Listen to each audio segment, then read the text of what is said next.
Hello friends, how are you all? As that this is दानिशर and welcome back to my YouTube channel MDS pharmacy. कैसे हैं आप सब? तो आज का हमारा टॉपिक है डी फार्म फर्स्ट ईयर के सब्जेक्ट फार्माकोग्नोसी के चैप्टर 5 की 16th कैटेगरी का, that is vitamin. Okay, previous lecture में जो कि हमारे लेक्चर 15 था, उसमें हमने आपकी 15th कैटेगरी को, दैट इज ऑक्सीटोसिक को कवर अप कर लिया था, और उसमें जो एक ड्रग थी एर्गोट, उसको भी हमने आपके न्यू सिलेबस के अकॉर्डिंग पढ़ लिया था। आज का हमारा चैप्टर 5 का 16th लेक्चर है, जिसमें हम आपकी 16th कैटेगरी को, 16वीं कैटेगरी को, दैट इज विटामिन को कवर अप करेंगे।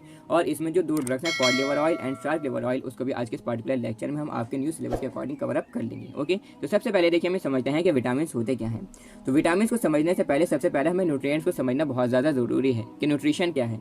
न्यूट्रिएंट्स यानी कि वो सब्सटेंस या वो मटेरियल जो कि हमारी बॉडी में क्या करे, एनर्जी प्रोवाइड करे। ठीक है, इसी तरीके से और बहुत सारे हमारी जो बॉडी के बेसिक फंक्शंस है, बायोलॉजिकल प्रोसेस है, फिजियोलॉजिकल प्रोसेस है, उनको मेंटेन करें। ठीक है, ग्रोथ के लिए, इसी तरीके से हार्मोन्स को रेगुलेट करने के लिए और बहुत सारे फंक्शंस हैं, उसको कवर अप करता है। ठीक है, कौन? न्यूट्रिएंट्स। अब न्यूट्रिएंट्स जो होते हैं दो टाइप के होते हैं। एक तो होते हैं मैक्रो न्यूट्रिएंट्स, जो हमें लार्ज क्वांटिटी में जिनकी ज़रूरत होती है। ठीक है, जो कि हमें लार्ज क्वांटिटी में चाहिए, जैसे कि आपका हो गया प्रोटीन, कार्बोहाइड्रेट, फैट, ठीक है, वाटर, ये हमें लार्ज क्वांटिटी में चाहिए, ज़्यादा क्वांटिटी में चाहिए। अब दूसरे जो होते हैं वो होते हैं माइक्रो न्यूट्रिएंट्स, जिनकी ज़रूरत हमें कम पड़ती है। ठीक है, जो कि हमें स्मॉल क्वांटिटी में या बहुत माइन्यूट क्वांटिटी में चाहिए होते हैं, लेकिन इनका फंक्शन बहुत ज़्यादा ज़रूरी होता है। इसमें आते हैं आपके विटामिन एंड मिनरल्स।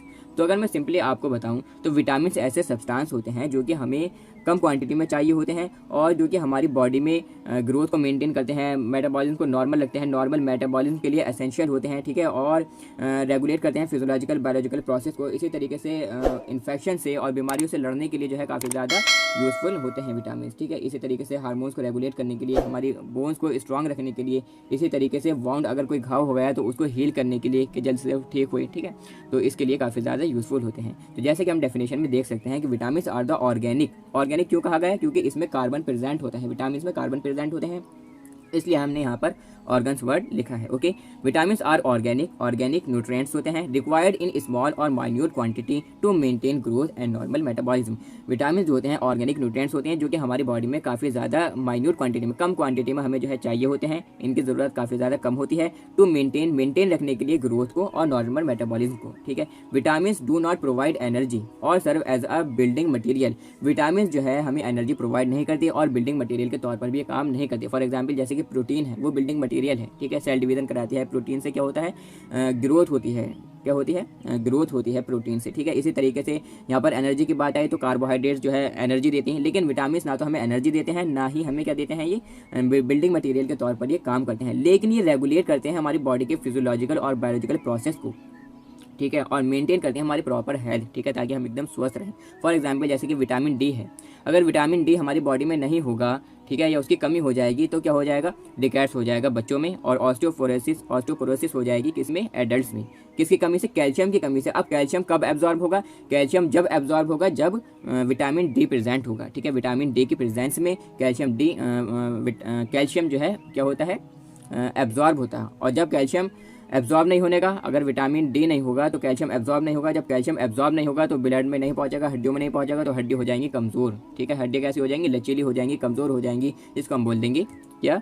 ऑस्टियोपोरोसिस। ठीक है, और बच्चों में रिकेट्स। ठीक है, इसी तरीके से विटामिन ए होता है वो आंखों के लिए। ठीक है, नाइट ब्लाइंडनेस के लिए, उसकी कमी से नाइट ब्लाइंडनेस हो जाती है। इसी तरीके से विटामिन B12 की अगर कमी हो जाए तो खून की कमी हो जाती है। ठीक है, और भी बहुत सारे फंक्शंस हैं। विटामिन सी की कमी से स्कर्वी हो जाती है। और तो ये कुछ क्या है? डिजीज़ हैं जो कि विटामिन की कमी से हो जाती हैं। ठीक है, अब इसमें जो हमारे मेन ड्रग्स हैं वो है, एक तो है cod liver oil and shark liver oil. ठीक है, तो इसका जो बायोलॉजिकल सोर्स है वो क्या है? It is process from fresh liver of cod fish.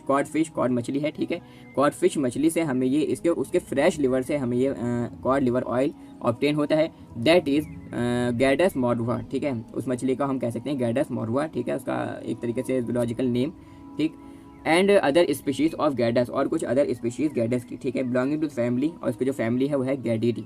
इसमें जो केमिकल कॉन्स्टिट्यूएंट्स प्रेजेंट है कौन कौन से? The main value of oil is due to vitamin A. जो मेन वैल्यू है ऑयल की, जो ऑयल की कीमत है वो किसकी वजह से है? विटामिन ए की वजह से एंड विटामिन डी की वजह से। ठीक है, the oil contains glycerol esters of oleic, linoleic, gadoleic, myristic, palmitic and other acids. ठीक है, जो ऑयल है, जो तेल है, शार्क लिवर ऑयल है, वो कंटेन करता है ग्लिसरॉल एस्टर्स, किसके? ऑलिक के, लाइनोलिक के, गैडोलिक के, माइरिस्टिक के, पाल्मिटिक के, और कुछ अदर एसिड्स के। ठीक है, cod liver oil also contains सेपेंटोनिक एसिड एंड दो ऐसा हेक्सोनिक एसिड, ठीक है, ये कंटेन करता है cod liver oil. Both of them are omega 3 fatty acid, और ये दोनों ओमेगा 3 फैटी एसिड हैं, ठीक है। ओमेगा 3 फैटी एसिड्स क्या होते हैं, ये आगे जो चैप्टर्स हैं उनमें हम इसको कवर अप कर लेंगे, ओके। पार्टिकुलरली इसका एक टॉपिक है, ठीक। अब इसका जो थेरेपेटिक एफिकेसी है तो क्या है कि भाई विटामिन, क्योंकि कॉड लिवर ऑयल क्या है, विटामिन की कैटेगरी में है, तो इसलिए इसका ये यूज़ होगा। The oil is a good source of vitamin का गुड सोर्स है ये। एज अ न्यूट्रिटिव के तौर पर हम इसका यूज़ करते हैं, माइक्रो न्यूट्रिएंट है ये। And in the treatment of rickets end TB, और रिकेट्स की ट्रीटमेंट में जो मैंने आपको बताया कि कैल्शियम की कमी से, यानी कि विटामिन डी की कमी से रिकेट्स हो जाता है बच्चों में, और ऑस्टियोपोरोसिस हो जाती है बड़ों में। एंड टीबी के ट्रीटमेंट में भी इसका यूज़ किया जाता है।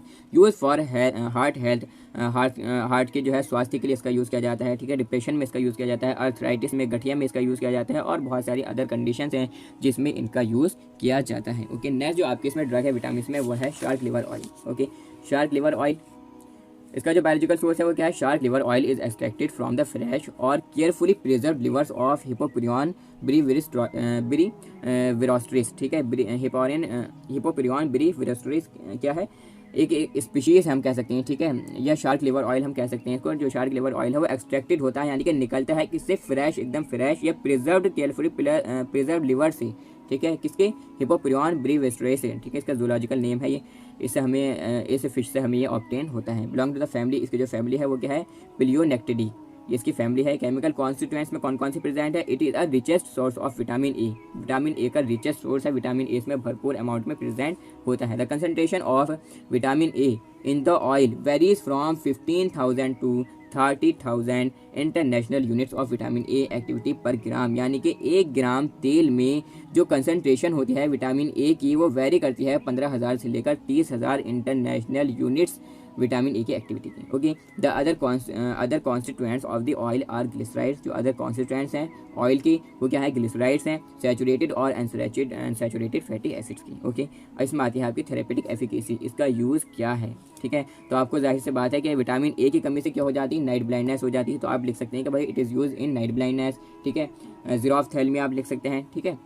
Therapeutic efficacy, it is use in the deficiency of vitamin A की कमी में इसका यूज़ किया जाता है।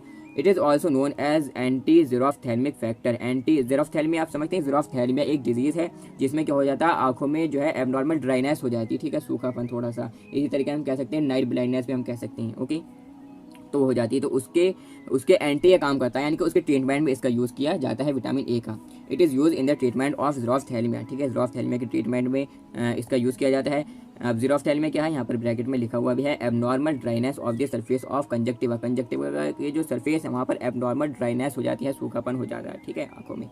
It is use in burn, जल गया, ठीक है, हाथ जल गया, उंगली जल गई, ठीक है, तो बर्न्स में इसका यूज़ किया जाता है। और इस तरीके से सनबर्न ऑइंटमेंट के तौर पर इसका यूज़ किया जाता है। सनबर्न यानी कि धूप में जो है देर तक रहने से जो झुलसन होती है, ठीक है, बॉडी में, उसको हम कह सकते हैं कि रेड पेनफुल स्किन, ठीक है, जो कि कॉज्ड होती है किसकी वजह से, ज़्यादा देर तक धूप में रहने से, ठीक है। तो उसके ट्रीटमेंट में इसका शार्क लिवर ऑयल का यूज़ किया जाता है, ओके। तो आज के लिए बस नहीं, नेक्स्ट जो हमारी लेक्चर होगा वो होगा एंजाइम्स, ठीक है, जो कि हमारा लेक्चर 17 होगा, 17वां लेक्चर होगा। तो आज के लिए बस इतना ही। Thanks for listening carefully, that's all.